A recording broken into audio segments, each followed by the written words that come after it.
WHO के अनुसार विश्व की 5% आबादी डिप्रेशन का शिकार है। 15 से 29 वर्ष की उम्र के लोगों में जो मृत्यु के कारण हैं उनमें चौथा स्थान सुसाइड का है। सुसाइड के कई कारण होते हैं, उनमें से प्रमुख कारण डिप्रेशन है। WHO के अनुसार भारत में डिप्रेशन के मरीजों की संख्या तेजी से बढ़ रही है। बहुत से लोग ये सवाल करते हैं कि भाई डिप्रेशन क्या होता है। ये जो इससे हम डिप्रेशन कहते हैं ये तो हमारी ज़िंदगी का हिस्सा है, डेली हमारी लाइफ में ऐसी बातें होती हैं।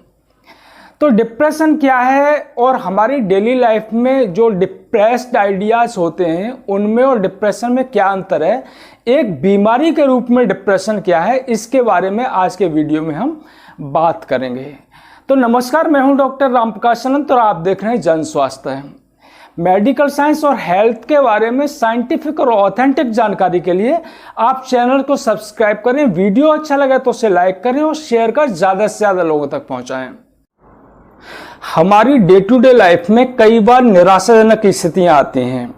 कोई निराशा की बात होती है, दुख की बात होती है, तो हम अंदर से उदास होते हैं, निराश होते हैं और कुछ समय तक निराश रह सकते हैं, लेकिन उसके बाद हम अपने काम में लग जाते हैं। तो निराशा और जो दुख है, डिप्रेशन के जो लक्षण हैं वो हमारे ऊपर प्रभावी नहीं होते हैं। ऐसा नहीं होता है कि हम हमेशा उसी में रहें। जब ये लक्षण हमारे ऊपर प्रभावी हो जाते हैं और कम से कम 2 सप्ताह तक लगातार ऐसे लक्षण बने रहते हैं, तब इसे डिप्रेशन कहते हैं। तो डिप्रेशन के प्रमुख लक्षण क्या हैं, अब इसके बारे में बात करते हैं। तो डिप्रेशन के जो प्रमुख लक्षण हैं वो हैं depressed mood, loss of interest and enjoyment और रिड्यूस्ड एनर्जी। तो डिप्रेस्ड मूड का मतलब है कि व्यक्ति अंदर से काफी उदास महसूस करता है।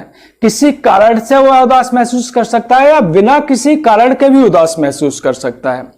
डिप्रेस्ड मूड का मतलब है होपलेस, हेल्पलेस और वर्थलेस। होपलेस का मतलब है कि व्यक्ति को कोई आशा की किरण दिखाई नहीं देती। उसे लगता है कि उसकी जिंदगी में जो कुछ भी गलत है वो कभी ठीक नहीं होगा। हेल्पलेस का मतलब है कि जब भी कोई निराशाजनक स्थिति आती है तो व्यक्ति अपने परिवार से, दोस्तों से या अपने कलीग से यह उम्मीद करता है कि वो उसकी हेल्प करेंगे ऐसी स्थिति में, और करते भी हैं। परिवार में लोग एक दूसरे को सांत्वना देते हैं, मित्र हैं, दोस्त हैं, सब बोलते हैं यार सब ठीक हो जाएगा, और वो उससे इंस्पायर्ड भी होता है। उसे लगता है चाहे वो कुछ करें या ना करें, लेकिन उसे अंदर से लगता है कि हाँ सब कुछ ठीक हो जाएगा। डिप्रेशन की स्थिति में व्यक्ति पूरी तरीके से हेल्पलेस फील करता है। उसे लगता है कि दुनिया में कोई भी उसकी हेल्प करने वाला नहीं है। बर्थलेस का मतलब है कि व्यक्ति अपने आप को निरर्थक महसूस करने लगता है। उसे लगता है कि जिंदगी बेकार है, निरर्थक है और ऐसी जिंदगी जीने का कोई फायदा नहीं है। तो ऐसी स्थिति में उसके अंदर सुसाइडल आइडिया आने लगते हैं। वो सोचता है कि ऐसी बेकार की जिंदगी को तो खत्म कर लेना ही अच्छा है। बर्थलेस फील करता है तो उसके अंदर जो सेल्फ एस्टीम है, आत्मसम्मान की भावना है, वो भी कम हो जाती है। व्यक्ति सजने संवरने में कोई ध्यान नहीं देता। जैसे कोई महिला है और वो मेकअप करती है, लेकिन डिप्रेशन की स्थिति में वो इन सब चीजों पर ध्यान नहीं देती, तो सेल्फ केयर भी कम हो जाती है। तो ये सब बर्थलेस के लक्षण हैं जो डिप्रेशन में मिलते। डिप्रेशन का जो दूसरा प्रमुख लक्षण है वो है लॉस ऑफ इंटरेस्ट और loss of enjoyment. Loss of interest से मतलब है कि व्यक्ति जिन कामों में बहुत ज्यादा रुचि लेता है उन कामों में धीरे धीरे उसकी रुचि कम हो जाती है और फाइनली वो उनमें रुचि लेना बिल्कुल बंद कर देता है। जब उसकी रुचि उस काम में नहीं रहती है तो फिर उसके कंसंट्रेशन में कमी आ जाती है। वो किसी एक काम पे फोकस नहीं कर पाता। जैसे कोई काम है और वो 15 मिनट का काम है, वो करने बैठेगा तो उसमें 1 घंटा, 2 घंटा, 3 घंटा भी ले सकता है या फिर उसे बीच में छोड़ सकता है अधूरा ही। तो इस तरह से काम की भी पेंडेंसी बढ़ जाती है। लॉस ऑफ एंजॉयमेंट से मतलब है कि व्यक्ति किसी भी काम में एंजॉय फील नहीं करता है, उसे कोई आनंद नहीं आता है काम करने में। जैसे बहुत से लोग हैं उन्हें अपना काम करने में खूब आनंद आता है और पूरे मन से उस काम को करते हैं। डिप्रेशन की स्थिति में वो एंजॉय फील नहीं कर पाते हैं। कोई खुशी की खबर होती है, उसे सुनने के बाद भी उन्हें खुशी नहीं होती है अंदर से। जहां तक कि वो सेक्सुअल रिलेशन है उन्हें भी एंजॉय नहीं कर पाते हैं। डिप्रेशन का एक तीसरा प्रमुख लक्षण है वो है लो ऑफ एनर्जी। यानी कि व्यक्ति अंदर से बहुत लो एनर्जी फील करता है, उसे थकान महसूस होती रहती है, और वो जरा सा भी कोई काम कर लेता है तो वो अपने आप को थका थका महसूस करता है। तो इसकी वजह से भी उसका जो काम में मन है वो कम लगेगा, क्योंकि व्यक्ति थका महसूस करने लगा तो काम को कंटिन्यू नहीं कर पाएगा।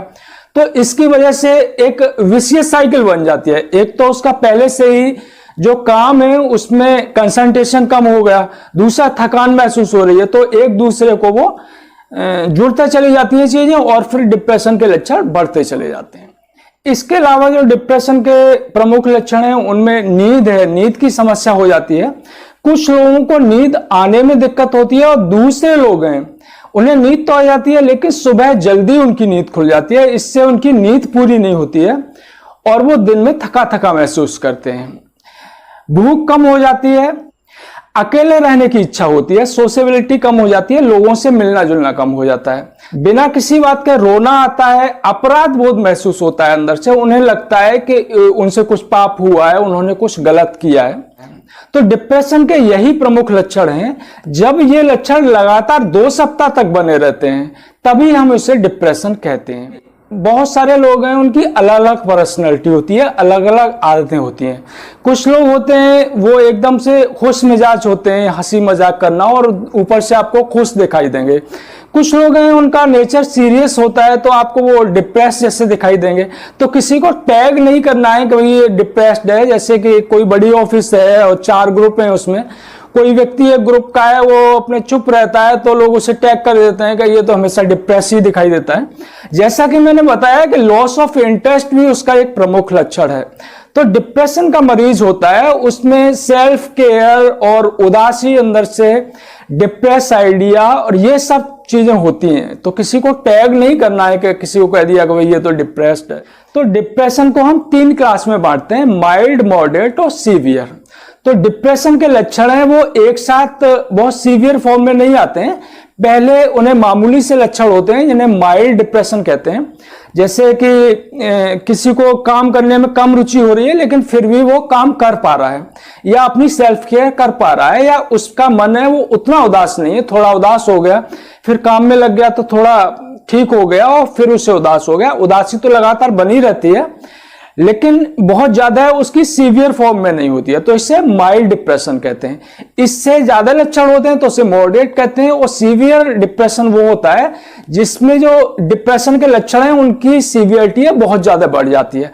मतलब उसमें बार बार सुसाइडल आइडिया आने लगते हैं कि जिंदगी बर्थलेस हो गई है बिल्कुल, और उसे जीने का कोई फायदा नहीं है, इससे अच्छा है कि हमें आत्महत्या कर लेनी चाहिए। वो अटेम्प्ट करता है व्यक्ति आत्महत्या के लिए, तब ये सीवियर डिप्रेशन होता है। तो डिप्रेशन को हम कैसे पहचानेंगे इसके बारे में बात करते हैं। तो डिप्रेशन को पहचानने के लिए यह जरूरी है कि आप किसी व्यक्ति को पहले से जानते हो, उसके नेचर को समझते हो, पहले उसका व्यवहार कैसा था, पहले उसकी जो पर्सनैलिटी थी वो कैसी थी, और अब उसकी पर्सनैलिटी में क्या चेंज आया है।